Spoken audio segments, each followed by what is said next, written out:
Hi friends, ഈ ഒരു കൈവണ്ടിയാണ് നമ്മൾ ഇപ്രാവശ്യം 3D പ്രിന്റ് ചെയ്തിരിക്കുന്നത്. അപ്പോൾ ഇന്നത്തേത് വളരെ പ്രത്യേകമുള്ള ഒരു എപ്പിസോഡാണ്. കാരണം ഇതിന്റെ പല പാർട്ടും നമ്മൾ മെറ്റലിലാണ് 3D പ്രിന്റ് ചെയ്തിരിക്കുന്നത്. അപ്പോൾ നിങ്ങൾ ഈ വീഡിയോ സ്കിപ്പ് ചെയ്യാതെ കാണുക. ഞാൻ ഹരി, പുതിയൊരു വീഡിയോയിലേക്ക് എല്ലാവർക്കും സ്വാഗതം.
അപ്പോൾ നമ്മുടെ കൈവണ്ടിയുടെ റിമ്മും സ്റ്റാൻഡും ഓൾറെഡി പ്ലാസ്റ്റിക്കിൽ പ്രിന്റ് ചെയ്ത് നിങ്ങൾ കണ്ടിട്ടുണ്ടാവും. അപ്പോൾ ഈ രണ്ട് പാർട്സാണ് നമ്മൾ മെറ്റൽ 3D പ്രിന്റ് ചെയ്തിരിക്കുന്നത്. JLC3DP.com ആണ് വെബ്സൈറ്റിന്റെ പേര്. അപ്പോൾ അതിന്റെ ഡീറ്റെയിൽസ് ഞാൻ ഡിസ്ക്രിപ്ഷനിൽ കൊടുക്കുന്നുണ്ട്. നിങ്ങളുടെ എല്ലാ 3D മോഡൽ നിങ്ങൾക്ക് മെറ്റൽ 3D പ്രിന്റ് ചെയ്യാൻ ഈ വെബ്സൈറ്റ് നിങ്ങളെ ഹെൽപ്പ് ചെയ്യുന്നതാണ്. അപ്പോൾ അതിനായിട്ട് ഈ JLC3DP.com എന്ന് പറഞ്ഞ വെബ്സൈറ്റ് നിങ്ങൾ ലോഗിൻ ചെയ്യുക. എന്നിട്ട് നിങ്ങളുടെ കയ്യിലെ 3D മോഡൽ ഇതിനകത്ത് അപ്ലോഡ് ചെയ്യുക. അപ്പോൾ ഈ സൈറ്റ് വഴി നമുക്ക് മെറ്റലിലാണ് 3D പ്രിന്റ് ചെയ്ത് കിട്ടുന്നത്. മെറ്റീരിയൽ സ്റ്റീലാണ്. അപ്പോൾ നിങ്ങൾക്ക് ആവശ്യമുള്ള ഒരു രൂപ അല്ലെങ്കിൽ ഒരു മോഡൽ നിങ്ങൾ 3Dയിൽ ഡിസൈൻ ചെയ്തിട്ട് ഈ വെബ്സൈറ്റ് ത്രൂ നിങ്ങൾക്ക് മെറ്റൽ 3D പ്രിന്റ് ചെയ്യാൻ പറ്റും. അപ്പോൾ ഓരോരുത്തർക്ക് ഇത് പല രീതിയിലായിരിക്കും ഹെൽപ്പ് ആവുക. നമുക്കിപ്പോൾ ഏതെങ്കിലും ഒരു മെഷീൻ്റെ ഒരു പാർട്ടോ അല്ലെങ്കിൽ ഒരു വണ്ടിയുടെ ഒരു പാർട്ടോ തീരെ അവൈലബിൾ അല്ലാത്ത ഇനി കിട്ടാത്തൊരു പാർട്ടുണ്ടെങ്കിൽ നമുക്ക് അതുപോലെ ഡിസൈൻ ചെയ്തിട്ട് ഈ സൈറ്റ് ത്രൂ പ്രിന്റ് ചെയ്തെടുത്തു കഴിഞ്ഞാൽ നമുക്കത് മെറ്റലിൽ തന്നെ കിട്ടുന്നതായിരിക്കും.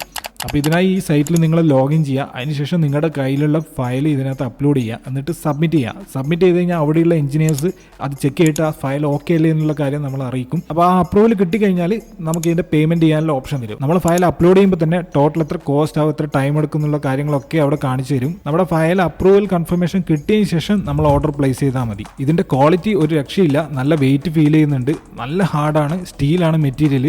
അപ്പോൾ നമ്മുടെ കൈവണ്ടിയുടെ പ്രിന്റിംഗ് പ്രോസസ്സൊക്കെ കഴിഞ്ഞു. ഇനി പെയിന്റ് ചെയ്യുന്നതിന് മുന്നേ നമുക്ക് കുറച്ച് പാർട്സ് ഒട്ടിച്ചെടുക്കേണ്ടതായിട്ടുണ്ട്. ഓൾറെഡി പ്രിന്റ് ചെയ്ത ചില പാർട്സിന് കുറച്ച് കറക്ഷൻസ് ചെയ്യാനുള്ളതുകൊണ്ട് ചില പാർട്ടൊക്കെ നമുക്ക് റീപ്രിന്റ് ചെയ്യേണ്ടി വന്നു. റിമ്മ് നമ്മൾ സ്പ്ലിറ്റ് ആയിട്ട് 2 പാർട്ടാക്കിയിട്ടാണ് പ്രിന്റ് ചെയ്തത്. 8 mm ലെങ്ത്തുള്ള M2 ഫ്ലാറ്റ് ആയിട്ട് അലൻ ബോൾസും നട്ട്സുമാണ് നമ്മളിവിടെ യൂസ് ചെയ്തിരിക്കുന്നത്.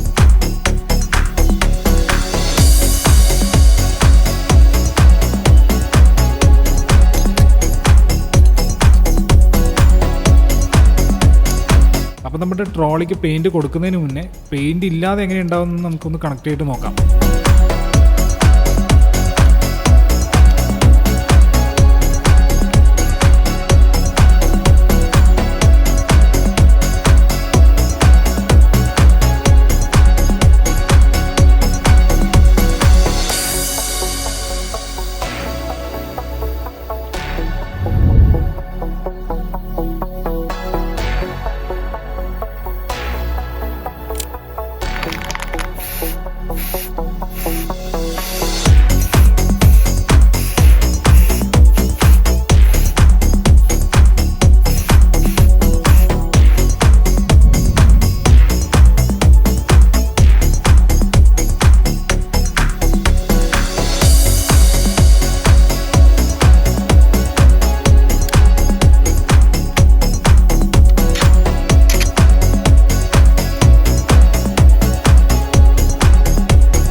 അപ്പോൾ നമ്മുടെ കൈവണ്ടിയുടെ പ്രിന്റിംഗ് ടൈം എന്ന് പറയുന്നത് ഏതാണ്ട് 96 hours ആണ്. കണ്ടിന്യൂസ് ആയിട്ടില്ല, നമ്മൾ ഓരോ ദിവസം പാർട്ടായി പ്രിന്റ് ചെയ്തിട്ടാണ് ഈ മോഡൽ ഫിനിഷ് ചെയ്തെടുത്തത്.